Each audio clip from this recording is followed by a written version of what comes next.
I had quite an interesting day today. I received approximately 15 phone calls from people all over the place. My doorbell rang about 10 times. The dog was barking and biting everyone who comes in. My daughter was playing the stereo at full blast. And yet, my body responded the way it's supposed to.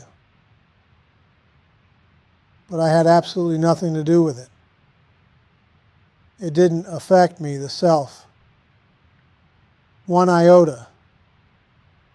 Yet my body did what it had to do. Took care of the calls and answered the door, quieted the dog, turned down the stereo. But I had absolutely nothing to do with it.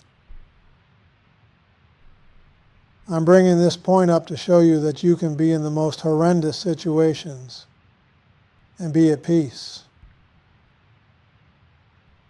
It doesn't matter what you're going through, even death. It makes no difference. The real you has absolutely nothing to do with it. You are free from the whole thing. There may be wars all around you, people fighting and stabbing each other, people quiet and peaceful. Look at both those situations the same way, with even-mindedness. Do not react to anything. Do not allow your mind to go out and respond. Do not think past your nose. Your body is going to do whatever it has to do, but you are not your body. Anything that you respond to is a product of your mind. It is your mind that becomes angry. It is your mind that becomes stubborn. It is your mind that wants to get even. It is your mind that is hurt. But if you subdue your mind, tell me, where is the anger? Where is the depression? Where is the response to conditions? There isn't any. When the mind is subdued, there is only eternal peace. And that peace is the self, consciousness. Consciousness is always peaceful, always happy. It has nothing to do with conditions.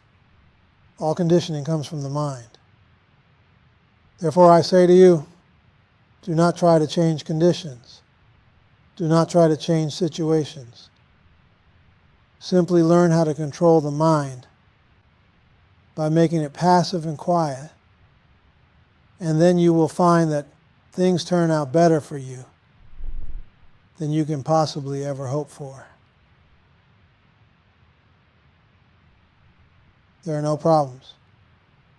There's nothing wrong. Everything is unfolding as it should. Everything happens in its own time. Space and time are illusions. They really do not exist. They're stationary. Causation does not exist either. No thing has a cause, therefore no thing has an effect. Cause and effect are again products of your own mind. When the mind is quiet, karma ceases. Samskaras are non-existent. There never was a cause for anything. But if you feel that in a previous life you did something wrong and now you are paying the price, or if you think that you did something wrong in this life and you're paying the price, then you'll pay the price. Because that's what you think. There is virtually no price to pay because nothing ever happened. If it appears to have happened to you, then you have to go through the consequences of having the effect returned, or karma will come back to you. Because that's what you feel. That's what you believe. It's all in your feelings and your belief system But if you feel as if you're born at every moment becomes brand new. Where is the effect? There is no time for any effect. There is no space in which to have the effect. Space and time and causation become one, the present moment. And if you feel like that, then you can look into the future, which doesn't exist, and see what's happening. It all has to do with your mind. As long as you feel situations, you know it's your mind that's doing it.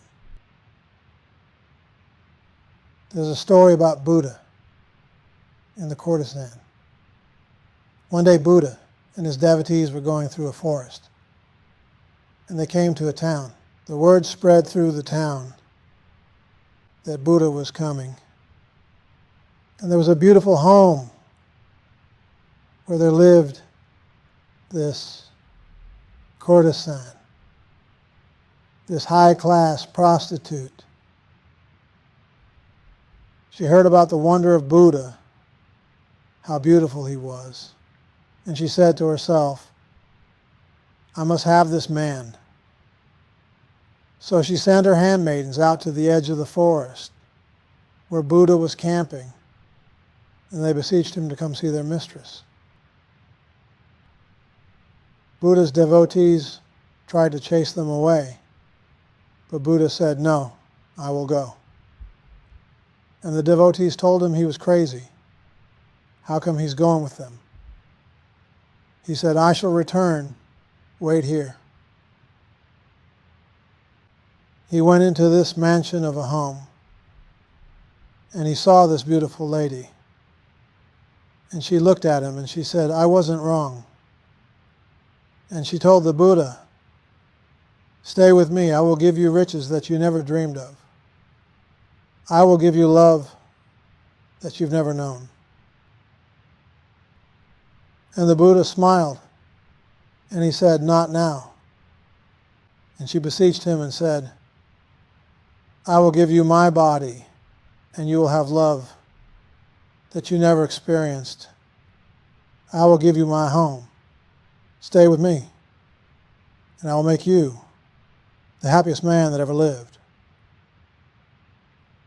And Buddha said, no, not now. And this went on for a couple of hours. Finally, she got worn out, and Buddha said, thank you, and left. He went back to his devotees, didn't say anything. They traveled through the forest and left the town. 30 years passed. The Buddha was going through the town again with his devotees. All of a sudden, he remembered something, and he told his devotees, stay here and wait for me. I have to go see my beloved. So he went back to where the house used to be. It was now nothing but a shambles. And he looked for the lady. He saw people laughing in the street. And there she was, a beggar with leprosy. People shunning her and spitting on her. And he came over to her and he said, my beloved, I have returned for you. Now I want you as much as you wanted me. And he kissed her on the forehead, and she was healed. She became his disciple and spent the rest of her life with the Buddha. The moral of that story, of course, is things are not the way they seem. We judge situations by the way they appear. We look at someone and we think that's the way they are. We respond to conditioning. We've been brainwashed since we were children to believe that things are supposed to be a certain way. But things are not supposed to be anyway. Things just are. They have no substance. They have no reality.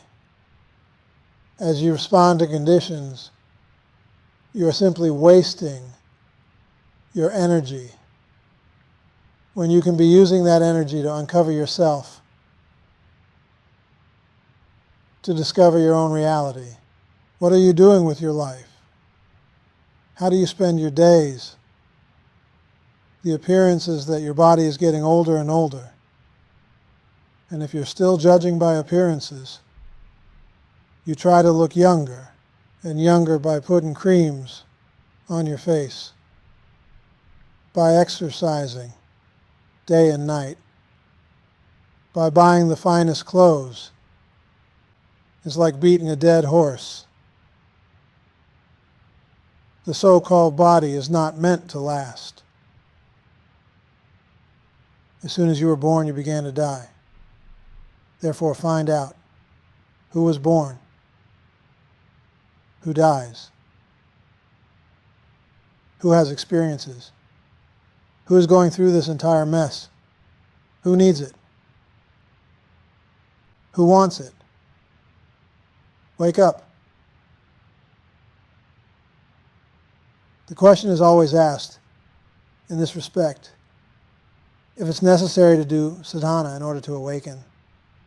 Is it necessary to spend years in yoga techniques and pranayama, breathing exercises, to sit in meditation, to think of certain things, to pray? Is all this necessary? What do you think? Who can tell me? It's not necessary, but it sure is helpful. That's actually a good answer. My question is, therefore, to whom is it helpful? Who is getting satisfaction from sadhana? Only your ego. It is true to an extent you're subduing your ego, but you and I know many people who have been doing sadhana for 100 years and nothing happened. As a matter of fact, some of you even become worse. It's paradoxical. For some people, it causes them to move ahead, but it's still all in relative terms. And as we all know by now, relative terms do not exist. So for whom is sadhana? Again, it's for the mind and the ego.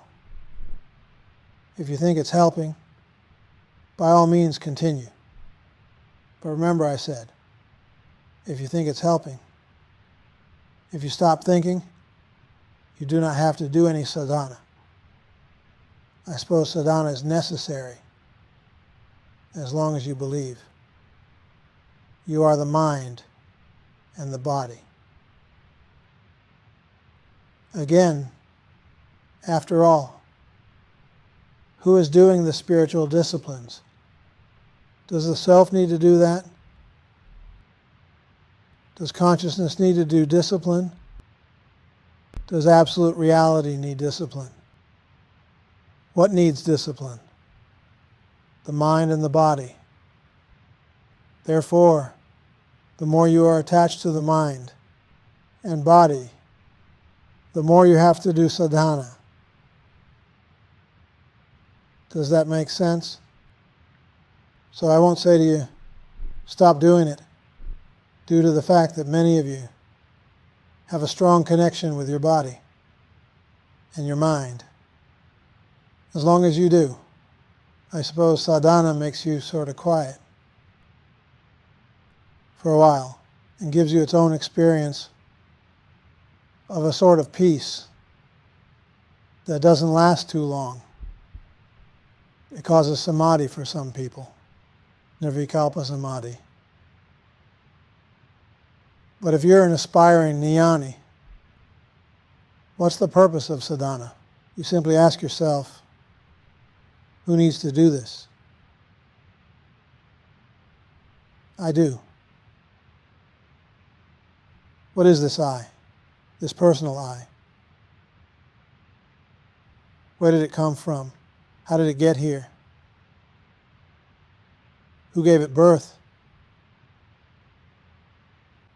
As you ask yourself these questions, that is your sadhana. That's all you need to do. But you continue doing this 24 hours a day. That's what it means by praying without ceasing. As you meet the challenges of the day, you keep asking yourself, to whom does this come? Who is feeling this condition? Who is going through this situation? Who feels emotional? As you keep doing this all day long, you will find that you become more peaceful, you become happy, and your life becomes better. That's really the only sadhana you need. But of course, if you cannot do that, then you have to do whatever you have to do. Whatever helps you, that's what you have to do. I suppose that's why it says that Jnana Marga, Atma Vichara, is for the mature soul.